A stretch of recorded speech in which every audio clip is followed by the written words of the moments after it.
आप वीडियोस और इमेजेस के अलावा अपने ब्लॉग आर्टिकल्स में जिफ्स, मीम्स और इन्फोग्राफिक्स भी ऐड कर सकते हो। अब आप सोच रहे होंगे कि हम जिफ्स और मीम्स क्यों ऐड करेंगे। तो yes, people do add because blog articles हमारे बहुत ज़्यादा फॉर्मल नहीं होते, हमने उनको इंगेजिंग और फ्रेंडली रखना होता है, और जिफ्स और मीम्स उस इंगेजमेंट को इंक्रीज़ करते। अब ये डिपेंड करता है topic to topic. For example, अगर आप एक हेल्थ ब्लॉग लिख रहे हो जिसमें आप कुछ मेडिकल इन्फॉर्मेशन प्रोवाइड कर रहे हो, तो मे बी वहाँ पर जिफ्स या मीम्स को ऐड करना अप्रोप्रिएट नहीं होगा।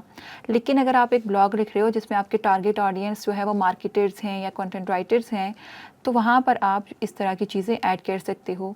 या आप कोई एंटरटेनमेंट ब्लॉग लिख रहे हो, for example you are writing some blog about 10 memes about content writing या व्हाट सेलिब्रिटीज़ डू, तो वहाँ पर आप इस तरह की चीज़ें ऐड कर सकते हो जिनमें पर्पज़ आपका अपने रीडर को एंटरटेन करना होता है। अब ये जिफ्स और मीम्स आपको कहाँ से मिलेंगी? ये भी आपको ऑनलाइन मिलती हैं। गूगल पर कुछ ऐसे प्लेटफॉर्म्स हैं जो आपको ये प्रोवाइड करते हैं। सो फॉर एग्जांपल, आपने जिफ्स ऐड करने हैं तो पिक्साबे से आपको मिलेंगे, पिक्सल से, जिफी एक प्लेटफॉर्म है वहाँ से आपको मिल सकते हैं। फॉर एग्जांपल, आपने पिक्साबे से जिफ्स ऐड करने होंगे तो you will go to Pixabay. तो यहाँ पर आप देखें, हमने एसईओ सर्च किया था तो उसने एसईओ के रिलेटेड हमें यहाँ पर जिफ्स दिखा दी हैं। अब इसको मैं अगर ओपन करके देखूँगी तो ये आपको इस तरह से एक जिफ नज़र आ रहा है। आप इसको यहाँ से डाउनलोड करके फिर अपने ब्लॉग पोस्ट में ऐड कर सकते हो। लाइकवाइज आप अपने ब्लॉग आर्टिकल्स में मीम्स भी ऐड कर सकते हो। मीम्स आप खुद से क्रिएट कर सकते हो। अब वो किस तरह से क्रिएट करोगे? आपके पास कुछ टेम्पलेट्स, कुछ ऐसे प्लेटफॉर्म्स हैं जो पहले से टेम्पलेट्स आपको बना के देते हैं, और में आप अपनी मर्ज़ी का टेक्स्ट या एडिटिंग कर सकते हो। फॉर एग्जाम्पल, एक प्लेटफॉर्म है इमेज फ्लिप, तो आप यहाँ पर गूगल पर जाके इमेज फ्लिप टाइप करोगे तो आपको वो प्लेटफॉर्म नज़र आ जाएगा, जो फर्स्ट पे ही हमारे पास रिज़ल्ट आ गया है। तो इमेज फ्लिप पे आप जाके देखोगे, जो भी आपको मीम चाहिए होगी वो आप यहाँ से जनरेट कर सकते हो। इवन आप इसको मीम्स को अपने सोशल मीडिया प्लेटफॉर्म्स के लिए मीम जनरेट करवाने के लिए भी यूज़ कर सकते हो। So you can see here are some templates जो आप यूज़ कर सकते हो। उसके अलावा अगर आपने अपनी मर्ज़ी का कोई टेम्पलेट सर्च करना है तो आप यहाँ से भी सर्च कर सकते हो। एंड यहाँ पे आपके पास ऑप्शन है कि आप कोई मीम स्काई से बनाना चाहते हो तो वो भी यूज़ कर सकते हो। इवन आप इस प्लेटफॉर्म पे जिफ पे बना सकते हो। एआई की मीम्स हैं, जो भी है आप यहाँ से यूज़ कर सकते हो।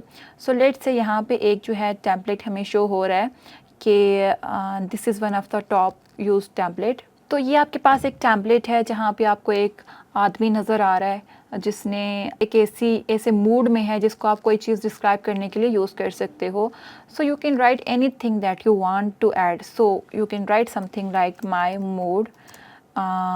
देन आप टेक्स्ट टू में ऐड कर सकते हो when maybe something like client asks for revisions। तो ये आपकी एक यूनिक उसमें मीम बन गई, या आप इसको जनरेट यहाँ से करके डाउनलोड करके अपने ब्लॉग पोस्ट में यूज़ कर सकते हो। एंड देन अगर आपने कुछ और टेक्स्ट ऐड करना है यहाँ पे, तो टेक्स्ट का भी आपके पास ऑप्शन है जो आप यहाँ से ऐड कर सकते हो। एंड यहाँ पे आप टेक्स्ट का कलर भी चेंज कर सकते हो। फॉर एग्जांपल, यहाँ पे आप देखोगे फ़ॉन्ट कलर चेंज करना, तो यहाँ से आप अपनी मर्ज़ी का फ़ॉन्ट कलर ले सकते हो। फॉर एग्जांपल, अगर आप इसको रेड करना चाह रहे हो एंड यहाँ से इसका भी अगर आपने रेड करना है तो यहाँ से आप इसका भी फ़ॉन्ट कलर चेंज कर सकते हो। यहाँ पे आपके पास सेटिंग्स हैं जो भी आपने इसमें चेंजेस करनी है। टेक्स्ट को बोल्ड करना है, विड्थ क्या रखनी है, इटैलिक करना है, ऑल कैप्स होना चाहिए या स्मॉल कैप्स होना चाहिए, वो सारी चीज़ें आप यहाँ से चेंज कर सकते हैं। And that is how you can create memes for your blog articles. उसके अलावा आप इन्फोग्राफिक्स भी यूज़ करते हो। Infographics is an ideal way to add to your blog articles, क्योंकि आप इन्फोग्राफिक्स के थ्रू कोई भी चीज़ जो आप टेक्सचुअल फॉर्म में लिख रहे होते हो या रिटन फॉर्म में प्रोवाइड कर रहे होते हो, उसको विजुअल फॉर्म में प्रोवाइड कर देते हो। फॉर एग्जाम्पल, आपने अभी एक एग्जांपल देखी थी एसईओ चेकलिस्ट की या एसईओ फॉर बिगिनर। इन्हीं सारे स्टेप्स को जो भी हमने इन्फॉर्मेशन इस ब्लॉग पोस्ट में ऐड की, हमने एक पिक्चर की फॉर्म में शो करवानी हो तो हम इन्फोग्राफिक के ज़रिए शो कर सकते हैं। सो अगर मैं जाकर गूगल पर सर्च करूँगी कि एसईओ चेकलिस्ट, एंड देन अगर मैं इन्फोग्राफिक्स या इमेजेस वाले सेक्शन में यहाँ पर जाऊँगी तो मुझे बहुत सारे इन्फोग्राफिक्स नज़र आएंगे। सो you can see this is one infographics जिसमें यहाँ पर वो सारी चीज़ें जो एसईओ के रिलेटेड हैं यहाँ पर लिस्ट कर रहे हैं कि एसईओ बेसिक क्या है, कीवर्ड रिसर्च क्या है, अगर हम यहाँ पर देखेंगे तो आपको ये इन्फोग्राफिक यहाँ पर नज़र आ रहा है। तो सेमरिश ने जो भी यहाँ पर चीज़ें कवर की हुई हैं रिलेटेड टू एसईओ, वो सारा इन्होंने एक विजुअल फॉर्म में यहाँ पर लिस्ट डाउन कर दिया है। So you can see SEO basics इन्होंने लिस्ट की हुई हैं, keyword research and then technical and whatever, बाकी चीज़ें भी इन्होंने यहाँ पर लिस्ट कर दी हैं विजुअल फॉर्म में। इसी तरह से आप भी इन्फोग्राफिक्स क्रिएट कर सकते हो। वो इन्फोग्राफिक्स आप किस तरह से क्रिएट कर सकते हो? तो you can create it using Canva, you can create it using other tools such as Piktochart and Venngage। So Piktochart को हम देखते हैं कि आप किस तरह से यूज़ कर सकते हो। तो आप गूगल पे जाके लिखो Piktochart एंड जो भी फर्स्ट पे रिजल्ट आ रहा है piktochart.com वाला, उसको आप ओपन करोगे और यहाँ पे आप अपना टॉपिक जो भी आप इन्फोग्राफिक्स जिस बारे में बनाना चाह रहे हो आप उसको यहाँ पे टाइप करके जनरेट कर सकते हो। अब इसके लिए आपको इस प्लेटफॉर्म पे साइन अप होना पड़ेगा, तो आप साइन अप होकर इसको यूज़ कर सकते हो।